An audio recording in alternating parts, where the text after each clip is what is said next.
Right, here he comes. Right. So let's keep nice and quiet now, right? Okay, can we not find the ball as well, please, lads? Come on, John. Can we just do this before? Thanks very much. Right, Thanks. so I don't want any noise. We need to have it nice and quiet. All right, for this, okay. fellas, I think they'll be all right. Right, we're just positioning the lights. Right, okay, nice and quiet, fellas. Come on, Joe. Joe was always the quiet man. Very shrewd, very knowledgeable, knew his football. If a player at Liverpool Football Club was struggling, needed a pickup, needed someone to listen to them, it was always Joe. He was a man who'd given his life to Liverpool Football Club, creating these teams and producing this fantastic success for Liverpool and its people. There's this man thrown into a job which he probably didn't want, and what does he do in his first season? The team wins a treble. It's phenomenal. Joe was, to me, a manager before he was made manager. The biggest thing, see, is the knowledge of the game and how to work with people. I was his captain, and I responded to his type of management. He was just a lovely, lovely human being. It's the people in the club. It's the people that make it, really. There's no magic. No, there's no magic.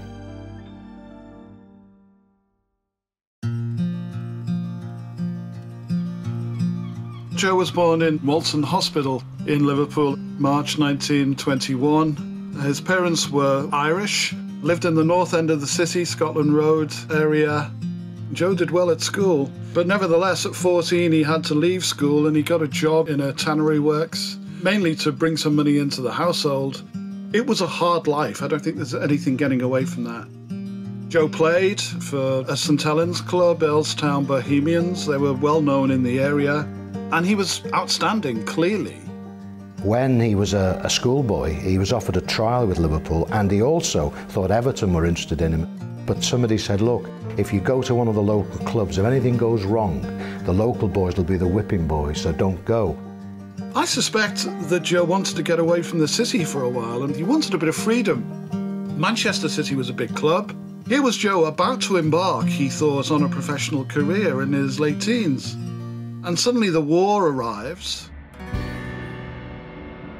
He plays occasionally for Manchester City, his new club, in regional football, but he soon joins up, he joins the Navy, and he ends up playing mostly in services football during the Second World War. It's a huge chunk of his career. Joe makes his full debut for Manchester City in 1947 on New Year's Day. He's 26 years of age. City are in the second division, but he helps them get promoted. Some people describe him as a plodder, as a bit of a 7 out of 10 player, but he's a key figure. Joe exuded this calm authority. Very little ego, actually, which is unusual in football. He also had the ability to acquire knowledge. He listened and he learned. He knew the game and he knew how to communicate it. At 1950, he gets injured, a breakage above the ankle, and he decides to leave Manchester City and look at possible routes towards management or coaching. He starts to work at Nelson as player manager, is really successful there. He then moves on to do some coaching at Bradford Park Avenue. He goes to Altrincham briefly. Harry Catterick, who was later to become the Everton manager, of course, is the manager of Rochdale. And he recruits Joe. It's Harry Catterick who recommends him to Phil Taylor at Liverpool in 1958. That time Liverpool is in the second division, and frankly it's not doing very well. Phil Taylor, the manager, is not really his own man. He's not picking the team. Liverpool doesn't look like a club going somewhere. But nevertheless, Joe can see it's a step up.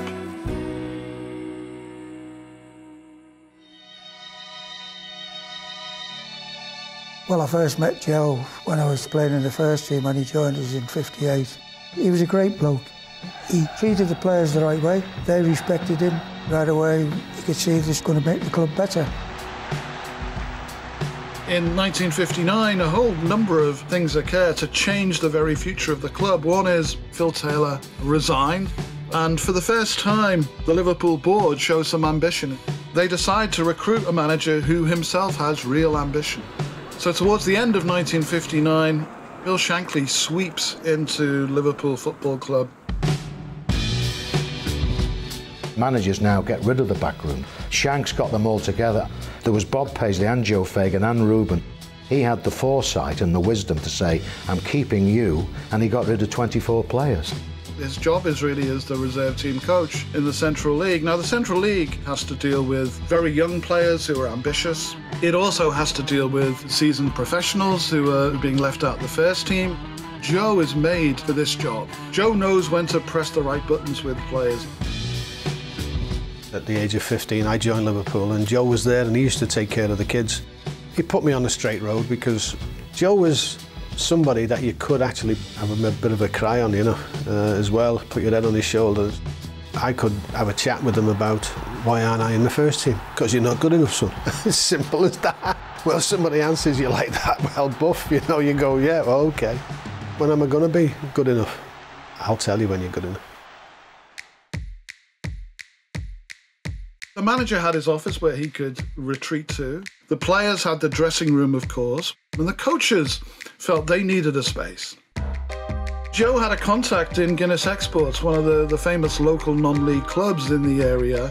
He did a bit of coaching for the Exports and allowed some of their players to come and be treated occasionally.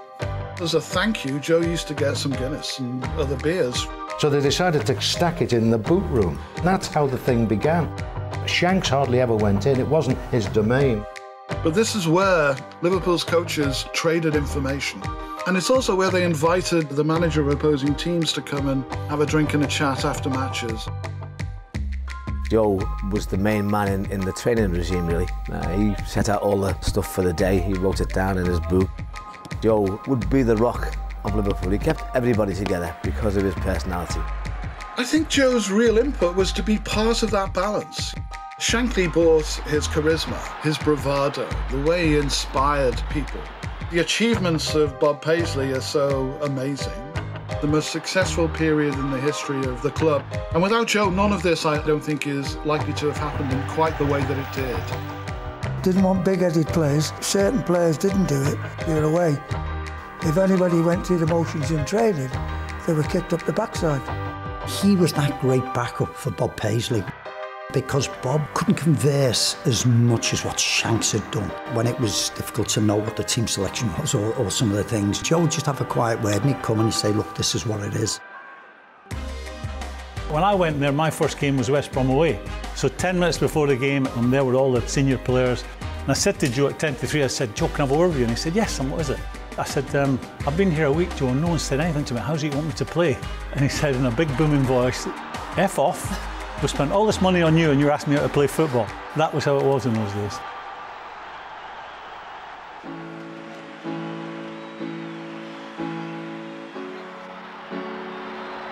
Bob Paisley's had this unparalleled period of success. But Bob is coming to the end of his time. There's plenty of time for Liverpool Football Club to decide what happens next. Bob had announced a year before he was going to give it one more season, and everyone knew it would be Joe. I'll tell you who was great for Joe the first season when he got the job was Graham Souness. Graham called a meeting in the first team dressing room and went, you know what, he said, all the press are writing this fella off. Let's make sure we can win every single competition possible. Joe's first year, we won 3, I think. Joe is 62 by this time. He's quite old to be taking on a manager's job. He loses some games. One is a very famous defeat at Coventry City in December 1983. Liverpool lost 4-0. It's not plain sailing, but he keeps them on track. He keeps the club moving forward. And we know that incredible success followed. The Milk Cup, in which Liverpool beat Everton, the first great Merseyside Cup final. Liverpool triumph in the end.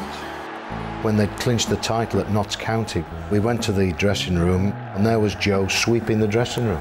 It was that simplicity, just such a nice bloke. Still lived within walking distance of Anfield. Even as manager, I think he still went home for lunch.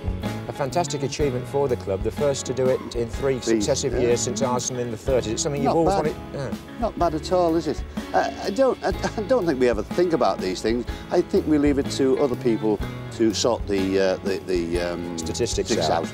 Couldn't say that word, John. I still can't say it. But what you can do is manage your football team. Your first year in charge and 2 trophies on the shelf already. That must mean something to you personally. Incredible. I don't know how it's happened. Don't ask me. I do really, because the lads have done it. They've been magnificent. At the end of the day, I think we deserved our Canon League championship. And the European Cup still to come, the final. Well, I'm not going to think about it. Can't think about that as well. Mind you, it would be something, again, something unique, wouldn't it? A treble. No comment. And then the final challenge, the extraordinary challenge of not only playing in the European Cup final, but playing against Roma in their own stadium. The morning of the game, we're having lunch, and after everyone had more or less finished, he tapped a spoon on the glass. We were all nudging each other. We think he's going to make a long speech here, which we didn't have team meetings. So he stood up, and it was obvious after about 30 seconds, he was talking to himself, and he said, big game tonight. These must be a good team. We've got several World Cup winners, a couple of Brazilians. And then there was a pause, and then he said, they're not as good as us. That was his team talk for the European Cup final. Good evening to you from the Olympic Stadium in Rome. The perfect setting, a spectacular arena for what promises to be an epic battle. It might come for Phil Neal, and it's given. Liverpool are in the lead. Crossed in once more, flicked on again, and Roma have equalised. Extra time is over, it's penalties. Grobbelaar, antics on the line. Missed it! Missed it! But if Alan Kennedy scores, it's all over. Liverpool are European champions! What joy! There's this man thrown into a job which he probably didn't want, and what does he do in his first season? The team wins a treble. It's phenomenal. There's a lovely picture of him by the swimming pool in the hotel the day after. Joe's got a smile as wide as the Mersey.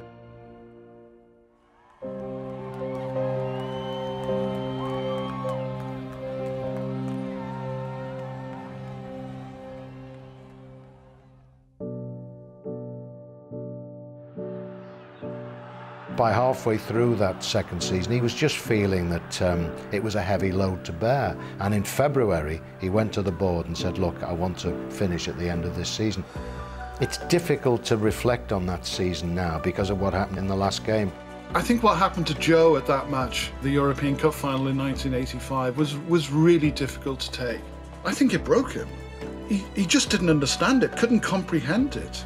His life's work in creating these teams and producing this fantastic success for Liverpool and its people, how it could be reduced to this. Coming off that plane, it really got to him and he was very upset. He had to show some emotion sometimes and he let himself go then. He was a man who'd given his life to Liverpool Football Club. And what happened in 85 in Heysel had really, really shattered him.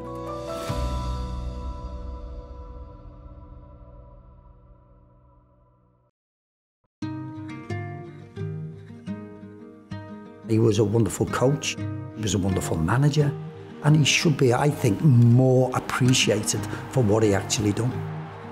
It's easy to make mistakes when you're taking over a ship that's sailing serenely. Just one little mistake and the ship can be on the wrong course. But not only did Joe keep it on course, but the team wins a treble. He never changed. To me, his main thing was his treatment of people and his knowledge of the game and how to play it.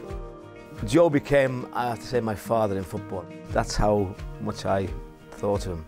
We were playing Southampton away, and we stopped at Oxford for lunch. My mother had been seriously ill, and I was late on getting on the bus because I'd been on the phone to my brother who told me my mother was going to die that night. And then from Oxford all the way down to Southampton, he sat with me with his arm around me.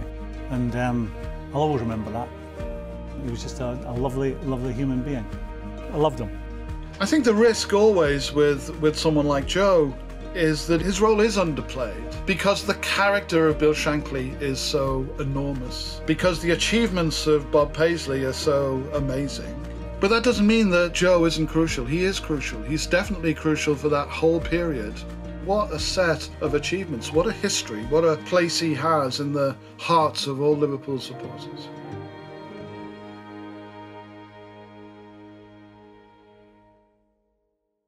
I think the champagne might help to settle it tonight, though, Joe. Actually, it's whiskey and lemonade.